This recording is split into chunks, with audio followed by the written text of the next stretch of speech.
Shannon Bryant, Virtual and Blended Learning Coordinator here, and this video is co-seating, a traditional setting.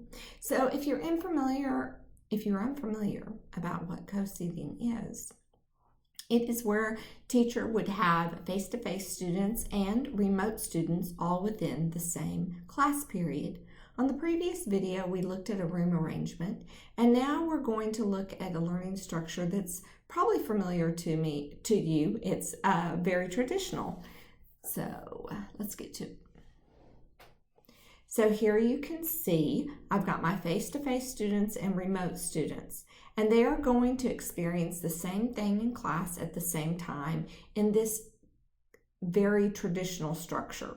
Now, I'm using Nearpod for all my lessons, but you can insert the word asynchronous learning for live Nearpod, and where I have self-paced Nearpod, you could put the word asynchronous learning. There's a reason why I use a Nearpod, and that will become very evident in the second video.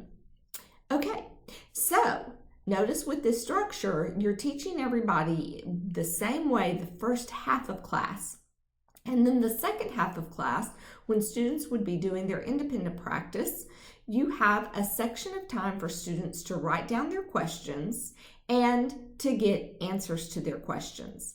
I would start this with my remote students getting their questions answered first, because then they can log off so you can focus on your face-to-face students, and your remote students have the ability to post to this discussion board in your chosen LMS at the end of class if they still have questions. This also allows your students that are face-to-face to work together as a group, because they're there in the classroom with their peers, and try to get their questions answered then. Just make sure whatever method you use that students are aware of when they are to ask questions and when they are to get answers to those questions.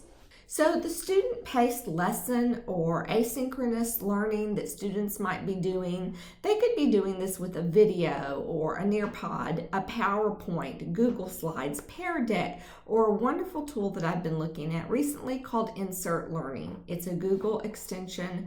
Check it out. It's awesome. Also, make sure that whatever you are using, you have given very clear instructions. There are some instructions that we give in class, and we want to make sure that they're documented in that self-paced learning so those students get the same experience even if they were absent.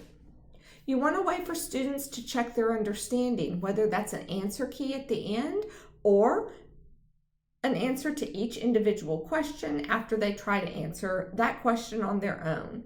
It could even be an answer key that you won't unleash in your LMS until after students have turned the assignment in. But either way, make sure students know how to check to see if they're doing the right things. They need to know how to get help.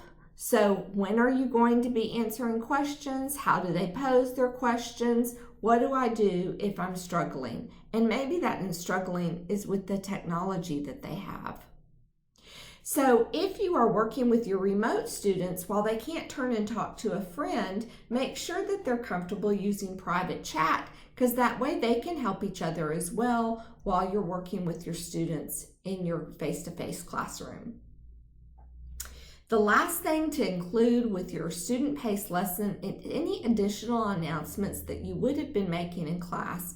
Make sure that those students have access to it there as well. This allows you to post your lesson for any students who were absent in your LMS and not have to create a second lesson for those kiddos. I hope you have found this video helpful, and if you have, like it and subscribe.